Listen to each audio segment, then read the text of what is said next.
Diabetes রোগীদের জন্য পৃথিবীর সর্বশ্রেষ্ঠ সুগার হচ্ছে কোকোনাট সুগার। কোকোনাট সুগার খাওয়ার পরে ডায়াবেটিস রোগীদের শরীরে কখনোই ডায়াবেটিস বাড়ে না। খেজুরের রস তো অনেক খেয়েছেন, কিন্তু আপনি কি জানেন খেজুরের রসের মতো করেই নারকেল গাছের কচি ফুলের অগ্রভাগ খুব চমৎকারভাবে কেটে সেখান থেকে বের করা হয় সুস্বাদু মিষ্টি রস, যে রস থেকে তৈরি হয় 3 প্রকারের সুগার। একটা হচ্ছে নারকেলের গুড়, আরেকটা হচ্ছে নারকেলের চিনি এবং নারকেলের সিরাপ। থাইল্যান্ডে সাধারণত ছোট নারকেল গাছগুলোর অগ্রভাগ দিয়ে যে ফুল বের হয়, ঠিক ওই ফুলেরই অগ্রভাগটা কেটে ফেলে। এরপরে একটা শক্তপোক্ত নারকেল পাতা দিয়ে টেনে সেই কাণ্ডটাকে নিচে নামানোর চেষ্টা করে, যাতে খুব সহজেই তারা রস সংগ্রহকারী ঘটিটাকে ভালোভাবে বেঁধে দিতে পারে। একটা ফুল থেকে বেশ কয়েকদিন পর্যন্ত রস সংগ্রহ করা হয়। শেষ পর্যায়ে ফুলের উপরে যে শেল বা বাকল আছে সেটাকে ফেলে দেওয়া হয় এবং তারপরে একটা লালচে রঙের পলিথিন দিয়ে অগ্রভাগ থেকে নিম্নাংশ পর্যন্ত খুব ভালোভাবে বেঁধে দেওয়া হয়। এটা একটা ট্রেডিশনাল প্রসেস। আপনি দেখবেন যে প্রতিদিনই রস সংগ্রহকারী পাত্রটি বেঁধে দেওয়ার পূর্বে ফুলের অগ্রভাগটাকে নতুন করে কিছুটা কাটা হয়, আর যেই মাত্র কাটা হয় তারপরেই স্বচ্ছ মিষ্টি রস পড়তে দেখা যায়। তো দেখা যায় রস সংগ্রহকারী ফার্মগুলো এভাবে বিভিন্ন ছোট ছোট পাত্র থেকে সারা দিনে যে পরিমাণ রস জমে সেগুলোকে এনে একটা বড় বালতির মধ্যে জমা করে। এক একটা ফার্ম থেকে দৈনিক কয়েক মন রস সংগ্রহ করা হয়। প্রিয় দর্শক, বলে রাখি এই পরিবারটি গত 150 বছর ধরে এই নারকেলের রস থেকে গুড় এবং সিরাপ তৈরি করে আসছে। এটা তাদের পারিবারিক ঐতিহ্য।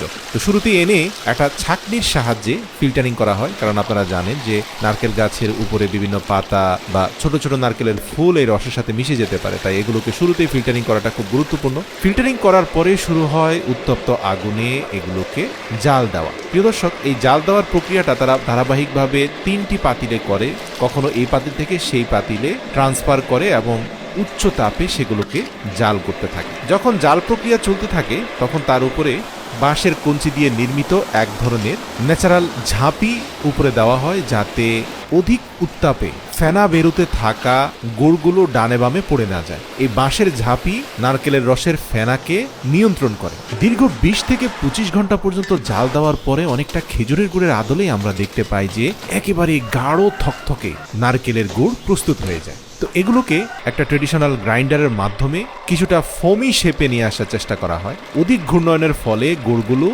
রং পরিবর্তন হয়ে ফোমের আকৃতি ধারণ করে, আর গুড়কে জমিয়ে ফেলার জন্য এভাবে অন্তত টানা আধা ঘন্টা থেকে 40 মিনিট পর্যন্ত গুড়ের মধ্যে গ্রাইন্ড করতে হয়। তো প্রিয় দর্শক, এই গ্রাইন্ডিং এর পরে আবার আরেকটা হ্যান্ড ডিভাইস দিয়ে অনবরত সেই গুড়টাকে নাড়াচাড়া করতে হয়। আপনি দেখবেন নাড়তে নাড়তে এক পর্যায়ে সেগুলো স্টিকি হয়ে গেছে, অনেকটা ঘিয়ের মতো মনে হয়। এগুলো দেখতে আসলে খুবই চমৎকার দেখাচ্ছে এবং মুখে দিলে আপনি বুঝতে পারবেন কতটা টেস্টি। নারকেলের একটা সুঘ্রাণ আছে, সাথে রয়েছে তীব্র মিষ্ট স্বাদ। তো এই ন্যাচারাল নারকেলের গুড়টাকে একটা বড় ড্রামের মধ্যে নিয়ে সেখান থেকে নির্দিষ্ট ওজনের ভিত্তিতে পলিথিনের মধ্যে ওজন দেওয়া হয়। প্রতিটি পলিথিনে 1 কেজি পরিমাণে গুড় ঢালা হয়। আপনারা দেখতে পাবেন যে এগুলো ঠান্ডা হওয়া পর্যন্ত অপেক্ষা করা হয়, আর ঠান্ডা হওয়ার পরে মালাইগুলো অনেকটা খেজুরের গুড়ের মালাইয়ের মতো মনে হয়, তবে খেজুরের গুড়ের মালাইয়ের রং আরেকটু গাঢ় লালচে হয়, এগুলো একটু হালকা সাদা রঙের। তবে আপনি যদি আশপাশ দিয়ে হাঁটেন তাহলে এর মন মাতানো ঘ্রাণ আপনাকে মুগ্ধ করবে। পারিবারিকভাবে 150 বছর ধরে তৈরি করতে থাকা এই গুড় থাইল্যান্ডের বিভিন্ন অঞ্চলে সাপ্লাই করা হয়, তবে চাহিদা অত্যাধিক বেশি থাকায় মানুষজন এই পরিবারের কাছ থেকে এসে এসে গুড় সংগ্রহ করে নিয়ে যায়। তো প্রিয় দর্শক, কখনো থাইল্যান্ড ঘুরতে গেলে এরকম এক টুকরো গুড় মুখে নিয়ে টেস্ট করতে পারেন, আপনি নিজেই অনুভব করবেন এটা কতটা স্বাদের। এছাড়াও তারা সিরাপ তৈরি করে। তো সিরাপের ক্ষেত্রে একটা কথা বলি যে জাল প্রক্রিয়াটা অর্ধেক দেওয়া হয়, 20 ঘন্টার জায়গায় 10 ঘন্টা দেওয়া হয়। যথেষ্ট পরিমাণ পানি থাকাকালীন সময়ে এই সিরাপগুলোকে আলাদা একটা পাত্রে নিয়ে এগুলোর গুণাগুণ পরীক্ষা করে সেগুলোকে বোতলজাতকরণ করা হয়।